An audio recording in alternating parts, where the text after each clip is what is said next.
بص يا جدعان، دلوقتي بالنسبة للطماطم اللي أنا كنت عملتها شتلات، أنا سبتها أهملتها شوية. في شتلات كتيرة ماتت طبعا يعني للأسف. بس دلوقتي أنا هنقلهم إن شاء الله يعني عشان نلحقهم قبل ما يموتوا خالص، وهنعمل شتلات تانية إن شاء الله. دي تكبر أكتر وتنمو أكتر ونجيب شتلات تانية. بص دي حاجة في حاجات عملتهم للأسف، بس دلوقتي هنقلهم في مكان أكبر إن شاء الله عشان يعني ياخدوا راحتهم أكتر، وإن شاء الله لعلهم ينتجوا. هنشوف بقى مع بعض ينتجوا ولا لأ. زي ما انتم شايفين دول أربعة. طبعا هملاهم بالرملة التربة الزراعية دي، مش عارف هتكفي ولا لا، بس ان شاء الله يا رب يعني اتمنى انها تكفي. لو ما كفتش هجيب الرملة بتاعة البنا وبخلطها بسماد وان شاء الله يعني تظبط. كده جبت تربة صفرا بتاعة البنا اللي هي دي، حط عليها سماد متحلل، سماد بلدي متحلل، كومبوست او اي سماد متحلل يعني، وهنخلطهم مع بعض تبقى تربة زراعية ممتازة ان شاء الله. زي ما شايفين دلوقتي هنبدأ نروي التربة. شايفين دلوقتي ده تصريف التربة. والتربة بعد ما صرفنا المية فيها سقيناها والمية اتصرفت معاهم كلهم. التربة اللي فيها الرمل تمام اهي، تربة سماد برملة، دول باقيين بقى تمام. المهم يا جدعان زي ما شايفين الشتلات اهي. أول حاجة شلتها من الأماكن بتاعت اللي هي الآثار دي يا جدعان. هبدأ دلوقتي أشتلهم هنا، مثلا أشيل أكتر من شتلة في كل مكان تمام. أول حاجة نبدأ نعمل مكان كده، نجيب شتلة ونحطها هنا. زي ما شايفين يا جدعان حطيناها هنا كده، وبعدين ثبتها في الأرض كويس. حط كده شتلة كمان، بس يا جدعان عندي شتلة أكبر شوية أطول، كلنا نفس العمر بس دي أطول شوية تمام. كده أكون حطيت 4 شتلات هنا. هكمل شتلات وبعدين هوريكم بعد ما أخلص شتلة.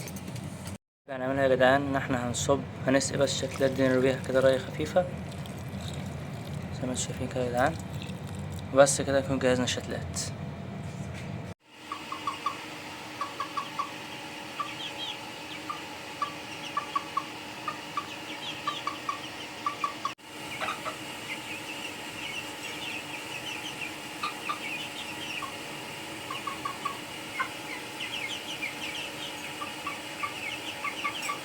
بص يا جدعان، دلوقتي نصيحة عشان الحاجة اللي حصلت دي. دلوقتي لما يكون عندك هامستر نتاية سوري بالذات مش متعودة انها تكون يعني موجودة مع نتي تانيين، او حتى لو متعودة لازم تعزلها. لما تشوف تجسها شوف يعني تشوف اثر الحمل عليها، تعزلها على طول بعيدها عن الهامسترات اي هامستر تاني، بالذات النتي والذكورة برضه. لان الهامسترات دي مع ان شخصيتها كانت قوية، بس انا حطيتها شكيت في انها حامل كده.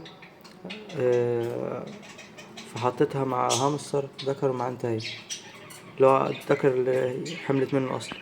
المهم النتاية التانية اللي كانت مع الذكر دي ضربتها ويعني ض- ضربتها جامد، دي طلعت حامل. فالمهم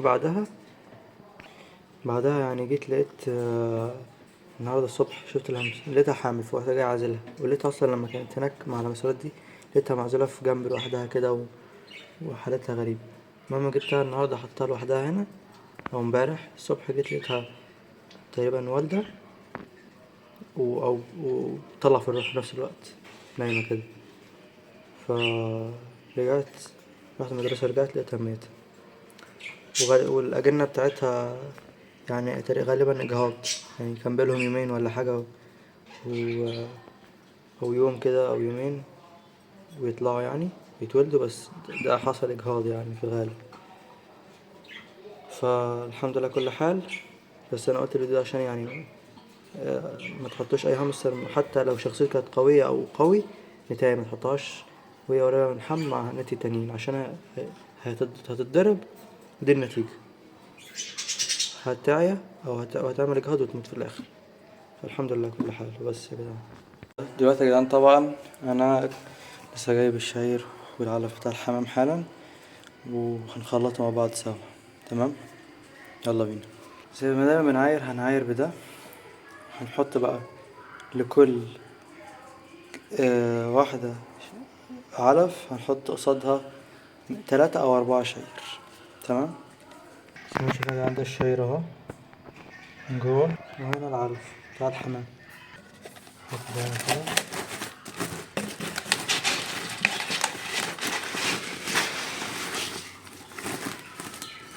زي ما انتم شايفين يا جدعان، هو ده الشغل. دلوقتي هبدأ أدي بس يعني كده.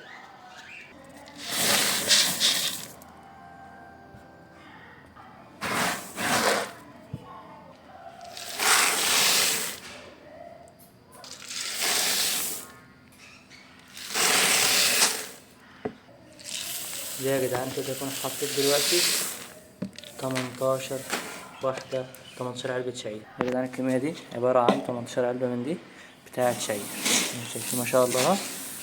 هحط دلوقتي على 18 دي ست علب من دي علف. ممكن احط 7 8 زود شوية، بس المفروض النسبة تبقى واحدة علف لكل 3 شعير. لو 18 شعير المفروض احط 6، ممكن احط 7 8 عادي مش مشكلة. شايفين يا جدعان العلف، اول واحدة اهي، تاني علف، تالتة علف. دلوقتي يا جدعان دي 8 علف، قلت اكرمهم المرة دي. دلوقتي يا جدعان قبل ما نخلط العلف والشعير هنبدأ دلوقتي أول حاجة هنقفل الكيس كويس، نربطه ونقفله كويس، وبرضه كذلك كيس العلف عشان هيقعدوا فترة مش هنستخدمهم ولا نفتحهم أصلا، لأن الكمية دي بعون الله هتكفينا مدة فترة كويسة، يعني ممكن تكفينا بتاع يعني 26 يوم حاجة كده إن شاء الله، يعني نقول شهر، كفينا شهر الكمية دي إن شاء الله يعني. دلوقتي يا جدعان هنبدأ الخلط بيكون من تحت لفوق كده، بالإيدين من تحت لفوق، والإيد نحرك يمين كده وإيد تيجي شمال كده، وبعدين من قدام كده لفوق، من تحت لفوق أهم حاجة عشان نخلط صح. زي ما انتم شايفين كده يا جدعان، هنخلص الخلط وهوريكم المنظر النهائي. زي ما انتم شايفين يا جدعان، ده المنظر النهائي بعد الخلط ما شاء الله. بصوا كده يا جدعان، نسبة حلوة جدا بين العلف والشاي ما شاء الله. وطبعا بخزنه في مكان بيبقى مظلم شوية، وبعدين بنغطي بالغطا ده، بغطي بالغطا ده كده، يبقى كله زي الفل. كده اكون جهزت معاكم اكل الحمام. دي تاني مرة اجهزه، بس المرة دي جهزت بقى دلوقتي تجهيز بجد، دلوقتي تجهيز كمية كبيرة ما شاء الله. دلوقتي هوريكم ابن برعي، صورته لكم من ساعة ما فاس، زي ما انتم شايفين كده، كان عنده عمره يوم يومين لحد ما بقى كبير دلوقتي.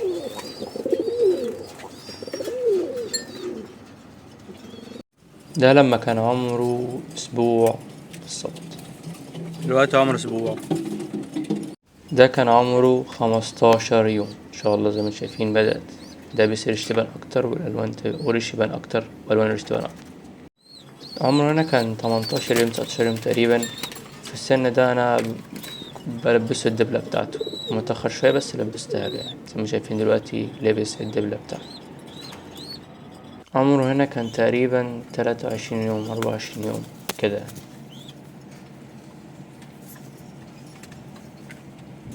ده شكل ابن برعي بعد ما بقى عنده تقريبا شهر.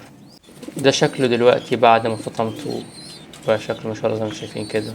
وبس ده كان الفيديو بتاع النهارده. ما تنسوش تشتركوا في القناه وتعملوا لايك للفيديو، شير الفيديو عشان تعمل فايده، وعشان نكبر اكتر واكتر ونعمل فيديوهات احسن واحسن ان شاء الله في القادم. وما تنسوش تدعوا اخواننا في فلسطين. وكان معكم عبد بديل ملك. سلام.